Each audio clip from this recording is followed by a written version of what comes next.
Good morning student, BSc first year. अपने topic को आगे कंटिन्यू करेंगे। हमारी नेक्स्ट हेडिंग है फंजाई, या जिसे हम कहते हैं कवक। ये क्या होते हैं? ये यूकेरियोट्स होते हैं, ठीक है, लेकिन ये यूनिसेल्युलर भी होते हैं और फिलामेंटस होते हैं। इनके एग्जाम्पल हैं जैसे मोल्ड है, मशरूम है, ये सब फंगस के अंतर्गत आते हैं। और इसमें क्या होता है कि क्लोरोफिल नहीं होता, ठीक है। फंजाई में या कवक में क्लोरोफिल नहीं होता है। और ये कैसे होते हैं? पैरासाइट होते हैं, भोजन के लिए, अपने फूड के लिए दूसरों पर डिपेंड होते हैं। और ये हेट्रोफाइट्स भी होते हैं, ठीक है। तो इसके बारे में मैं इसकी थ्योरी आपको बता देती हूँ क्या है। कवक एक वचन में, मतलब जो इसको सिंगुलर फॉर्म में हम फंगस कहेंगे या कवक कहेंगे, यूकेरियोटिक होते हैं, ऑर्गेनिज्म है। इनमें ईस्ट, मोल्ड तथा मशरूम शामिल होते हैं। चूँकि उनमें क्लोरोफिल की कमी होती है, कवक में क्या होता है? क्लोरोफिल नहीं होता है। ये भोजन के लिए दूसरों पर निर्भर रहते हैं, यानी पैरासाइट होते हैं। इस प्रकार विषमपोषी के रूप में वर्गीकृत किया जाता है। इनको किस में क्लासिफाई किया गया है? हेट्रोफाइट्स में, ठीक है। वे विभिन्न आवासों में उगते हैं और उनकी संरचना एवं कार्यकी और प्रजनन में विविध होते हैं। मतलब इनका जो स्ट्रक्चर होता है और इनका जो फंक्शन होता है, रिप्रोडक्शन होता है, ये इनके जो हैबिटेट होते हैं उस पर डिपेंड करते हैं, ठीक है। अब ये यहाँ पर जो एक स्ट्रक्चर दिया हुआ है नॉर्मली फंगस सेल की संरचना का,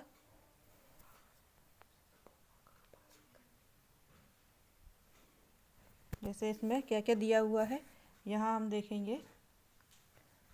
लीमासोम, इसके बाद है सेल वॉल,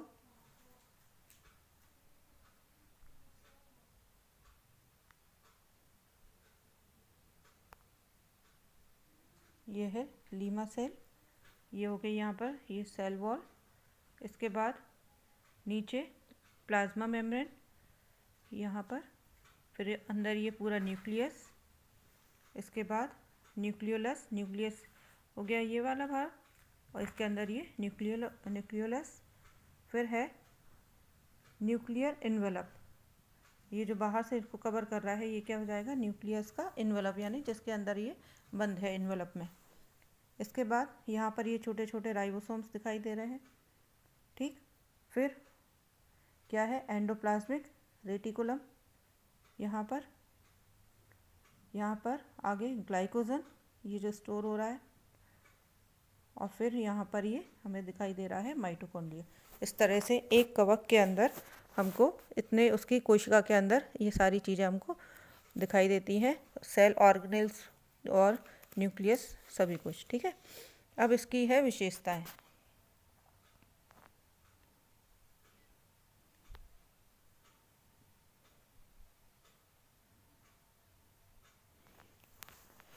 सबसे पहले ये यूकेरियोटिक होते हैं, यूकेरियोटिक हैं, नॉन वेस्कुलर हैं यानी अवाहिकीय है, नॉन मोटाइल यानी अचल होते हैं, और हेट्रोट्रॉफिक होते हैं, ठीक है। कैसे होते हैं? यूकेरियोटिक होते हैं, नॉन वेस्कुलर होते हैं, नॉन मोटाइल होते हैं और हेट्रोट्रॉफिक होते हैं। इसके बाद ये या तो एक कोशिकीय होते हैं या फिर फिलामेंटस होते हैं, यानी तंतु युक्त होते हैं। या तो कैसे होंगे? ये एक कोशिकीय। ये क्वेश्चन पूछा जाता है कि ये यूकेरियोटिक होने के बाद भी ये क्या होते हैं? एक कोशिकीय होते हैं, ठीक है, या फिर ये फिलामेंटस होते हैं। इनमें केंद्रक बहुत छोटे होते हैं। इनमें जो न्यूक्लियस होता है वो कैसा होता है? बहुत छोटा होता है, अभी हमने स्ट्रक्चर में देखा, लेकिन और उसके अंदर न्यूक्लियोलस भी पाया जाता है।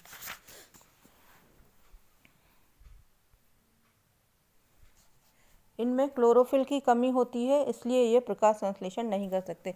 पहले भी मैंने आपको बताया कि इनमें क्लोरोफिल, क्योंकि ग्रीन पिगमेंट इसमें होता ही नहीं है ना, ग्रीन पिगमेंट नहीं है यानी क्लोरोफिल नहीं है, क्लोरोफिल नहीं है तो ये फोटोसिंथेसिस कर ही नहीं सकते।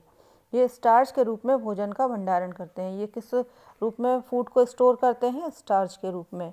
इनमें कुछ परजीवी और कुछ पोषी को संक्रमित करते हैं। क्या होता है? ये कैसे होते हैं? कुछ कैसे होते हैं? परजीवी होते हैं, और कुछ जो इनका होस्ट होता है उसको इन्फेक्टेड करते हैं। ये काइटिन के जैव संश्लेषण में की अनुमति देते हैं। इनकी कोई भ्रूण अवस्था नहीं होती, मतलब इनमें कोई भी एम्ब्रियोनिक स्टेज नहीं होती है। वे लैंगिक या अलैंगिक यानी सेक्सुअल और एसेक्सुअल रूप से रिप्रोडक्शन करते हैं।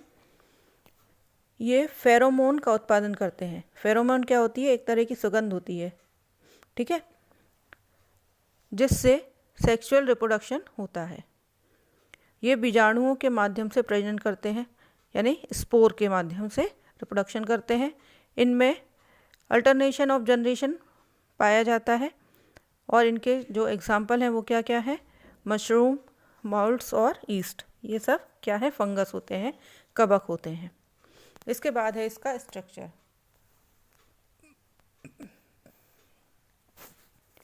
अधिकांश कवक में ईस्ट कोशिकाओं को छोड़कर तंतुमय संरचना होती है। मतलब अधिकतर ईस्ट में जो कवक होते हैं, इनमें जो ईस्ट, जो हमने इनके टाइप्स पढ़े थे कौन कौन से होते हैं कवक, जैसे मशरूम है, माउल्ट है, ईस्ट है, तो इनमें ईस्ट की जो सेल्स होती हैं उनको छोड़कर बाकी जितने भी कवक होते हैं वो कैसे होते हैं? फिलामेंटस होते हैं, तंतुमय होते हैं, ठीक है। ये या तो एकल कोशिका यानी सिंगल सेल वाले होते हैं या बहुकोशिकीय होते हैं।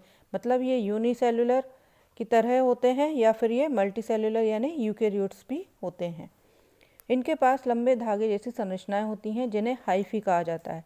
इसमें क्या होता है, इनका स्ट्रक्चर जब हम देखेंगे तब उसमें हम देखेंगे कि इसमें लंबे लंबे धागे जैसी संरचनाएं निकली होती हैं और उसको हम क्या कहते हैं? उसको हाइफी कहते हैं, जो मिलकर एक जाली जैसी संरचना बनाती हैं जिसे माइसीलियम कहते हैं। अच्छा, जो पूरा जाल बनेगा उसको कहेंगे माइसीलियम और उसके एक धागे को, उस जाल के एक भाग को, एक धागे को क्या कहेंगे? हाइफी कहेंगे, ठीक है। ये पूछा जाता है कई बार। उनके पास कोशिका भित्ति होती है, सेल वॉल होती है, हमने अभी इसके स्ट्रक्चर में देखा, जो काइटिन और पॉलीसेकेराइड से बनी होती है। जो इसकी सेल वॉल होती है वो किससे बनी होती है? काइटिन और पॉलीसेकेराइड से। इनकी कोशिका भित्ति में कोशिका यानी cell membrane, cell cytoplasm, cell organelles और न्यूक्लियस में विभेदित प्रोटोप्लाज्म होता है। अभी हमने इसके स्ट्रक्चर में देखा क्या क्या था उसमें, सेल मेम्ब्रेन थी, साइटोप्लाज्म था, सेल ऑर्गेनेल्स थे, न्यूक्लियस था, ये सारी चीज़ें उसकी उसमें पाई जाती हैं। इनका केंद्रक एक केंद्रकीय झिल्ली से घिरा होता है। ये भी हमने देखा कि जो इनका न्यूक्लियस होता है वो न्यूक्लियर मेम्ब्रेन से घिरा रहता है और घना और स्पष्ट होता है। इसमें क्रोमेटिन धागे होते हैं। जो न्यूक्लियर में क्या पाए जाते हैं? क्रोमेटिन के धागे पाए जाते हैं, ठीक है। ये हुआ इसका स्ट्रक्चर। इसके बाद है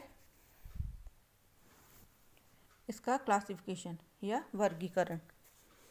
अब इसके पोषण की विधि यानी न्यूट्रिशन के मोड के आधार पर या न्यूट्रिशन के आधार पर इसको निम्न प्रकारों में वर्गीकृत किया गया है, जैसे सेप्रोफाइट, पैरासाइट, सिम्बायोटिक, इन सभी तरह में इनका क्लासिफाई किया गया है। अब मृतोपजीवी का क्या मतलब होता है? सेप्रोफाइटिक, है ना। सेप्रोफाइटिक मतलब मृतोपजीवी। वे कवक जो मृत कार्बनिक पदार्थों को खाकर अपना पोषण प्राप्त करते हैं उन्हें क्या कहेंगे? मृतोपजीवी या सेप्रोफाइट कहेंगे। किसको खाते हैं? जो मृत कार्बनिक पदार्थों को खाते हैं उन्हें क्या कहते हैं? मृतोपजीवी या सेप्रोफाइट कहते हैं। जैसे फॉर एग्जांपल राइजोपस, पेनिसिलियम और एस्परजिलस इसके एग्जाम्पल हैं। इसके क्वेश्चन इस तरह से भी बन सकते हैं कि सेप्रोफाइटिक कवक है या सेप्रोफाइटिक फंजाई है के उदाहरण हैं, तो इसमें से तीनों में से कोई भी ऑप्शन देके वो आपको इस तरह के क्वेश्चन पूछ सकता है। तो इसके कौन कौन से एग्जाम्पल हैं? राइजोपस, पेनिसिलियम और एस्परजिलस। इसके बाद है पैरासाइट या फिर परजीवी। परजीवी क्या होते हैं? ये कवक अन्य पौधों या जंतुओं जो कि होस्ट पर रहकर और उनके पोषक तत्वों को अवशोषित करके अपना पोषण प्राप्त करते हैं। मतलब जिन पौधों पर ये रहते हैं उन्हीं के न्यूट्रिएंट्स को ये अवशोषित कर लेते हैं और अपना न्यूट्रिशन प्राप्त कर लेते हैं, जिसमें दोनों परस्पर लाभान्वित होते हैं। मतलब जो होस्ट है उसको भी लाभ पहुंचता है और इनको भी लाभ पहुंचता है। उदाहरणों में लाइकेन और माइकोराइजा शामिल हैं। पैरासाइट के कौन से एग्जाम्पल हैं? लाइकेन और माइकोराइजा। लाइकेन शैवाल और कवक के लिए कार्बोहाइड्रेट का संश्लेषण करता है और बाद वाला शैवाल को आश्रय प्रदान करता है। अब देखो किस तरह से ये दोनों एक दूसरे को हेल्प कर रहे हैं। जो लाइकेन है, लाइकेन क्या है? शैवाल है, एल्गी है ना। तो शैवाल, एल्गी और फंजाई। एल्गी क्या करता है? फंजाई के लिए कार्बोहाइड्रेट का सिंथेसिस कर देता है। क्यों? क्योंकि एल्गी क्या कर सकता है? वो तो फोटोसिंथेसिस कर सकता है ना, क्योंकि उसके पास तो क्लोरोफिल है। तो वो क्या करता है? इनके लिए कार्बोहाइड्रेट का सिंथेसिस कर देता है। और बाद में जो शैवाल है, सॉरी एल्गी है, वो क्या करता है? इसको आश्रय प्रदान कर देता है।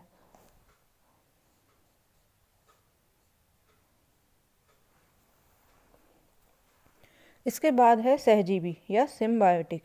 ये क्या करते हैं, क्या होता है सिम्बायोटिक? सहजीवी का ही मतलब हो गया साथ में जीवन व्यतीत करना जिसमें दोनों को ही फायदा हो।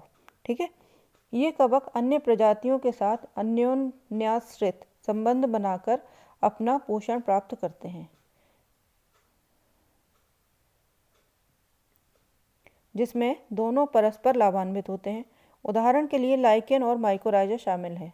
लाइकेन शैवाल और कवक के लिए कार्बोहाइड्रेट का सिंथेसिस करता है और बाद वाला शैवाल और कवक के लिए कार्बोहाइड्रेट का संश्लेषण करता है और बाद वाला शैवाल को आश्रय प्रदान करता है। इस तरह से ये क्या करते हैं, दोनों ही एक दूसरे को फ़ायदा पहुंचाते हैं। तो ये तो हुआ क्लासिफिकेशन इसके न्यूट्रिशन यानी भोजन के आधार पर। इसके बाद है दूसरा बीजाणु निर्माण यानी स्पोर के फॉर्मेशन के आधार पर कवकों का वर्गीकरण। अब इसमें कौन कौन से आ जाते हैं? इसमें आ जाते हैं जाइगोमाइसिटीज, एस्कोमाइसिटीज, बेसिडियोमाइसिटीज और ड्यूटेरोमाइसिटीज। यदि आपसे पूछा जाए कि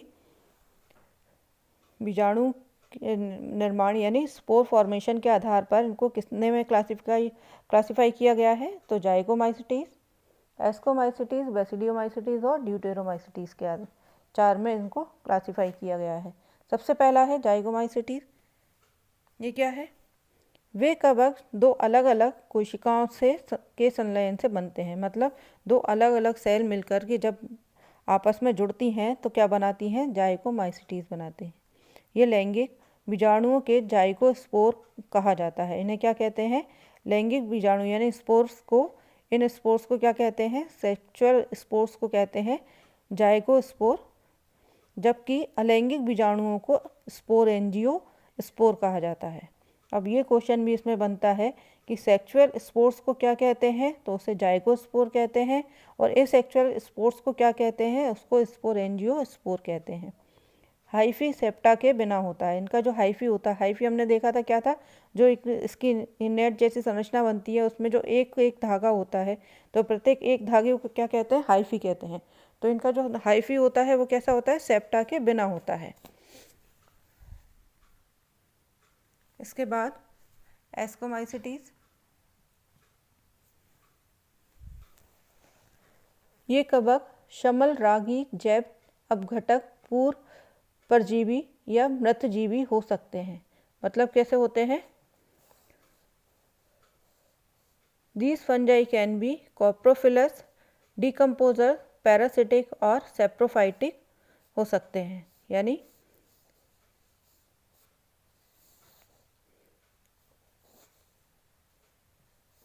कॉप्रोफिलस का मतलब हो जाता है जो जैसे कि जो गोबर वगैरह के ऊपर जो कवक उगाती है, मशरूम वगैरह जो उगाती है, उनको कहते हैं कॉप्रोफिलस कहते हैं। और डीकम्पोजर्स मतलब जो अपघटित पदार्थों के ऊपर होते हैं और पैरासाइट या सेप्रोफाइटिक मृतोपजीवी या फिर परजीवी होते हैं। ये इस तरह के हो सकते हैं। कौन से वाले? एस्कोमाइसिटीज, या जिनको क्या कहते हैं? सैक कवक भी कहते हैं। लैंगिक बीजाणुओं को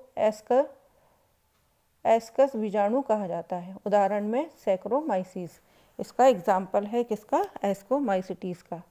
इसके बाद है बेसिडियोमाइसिटीज। ये क्या होते हैं? मशरूम सबसे अधिक पाए जाने वाले बेसिडियोमाइसिटीज हैं। ये जो बेसिडियोमाइसिटीज है ये मशरूम के टाइप्स हैं और ज़्यादातर परजीवी के रूप में होते हैं। बेसिडियोमाइसिटीज मेनली क्या होते हैं? ये पैरासाइट होते हैं। सेक्सुअल स्पोर्स को बेसिडियोस्पोर कहा जाता है, जबकि एसेक्सुअल स्पोर्स को कोनिडिया मुकुलन या विखंडन कहा जाता है। यानी कोनिडिया बडिंग या फिर क्या कहेंगे इसको? बडिंग या फिर फ्रेगमेंटेशन कहेंगे। ठीक है, जैसे फॉर एग्जांपल है इसका एगेरिकस। इसके बाद है ड्यूटेरोमाइसिटीज या अपूर्ण कवक। ड्यूटेरोमाइसिटीज को और क्या कहते हैं? इन्हें अपूर्ण कवक भी कहते हैं। ये कवक नियमित प्रजनन चक्र का पालन नहीं करते। अलैंगिक प्रजनन कोनिडिया द्वारा होता है। एग्जाम्पल है इसका ट्राइकोडर्मा। तो इनके नाम और इनके एग्जाम्पल आपको याद करना होंगे, ये क्वेश्चन पूछे जाते हैं। अभी यहाँ तक इतना ही। इसके बाद है नेक्स्ट रिप्रोडक्शन, जो मैं आपका नेक्स्ट क्लास में लूँगी। तब तक के लिए टेक केयर, थैंक यू।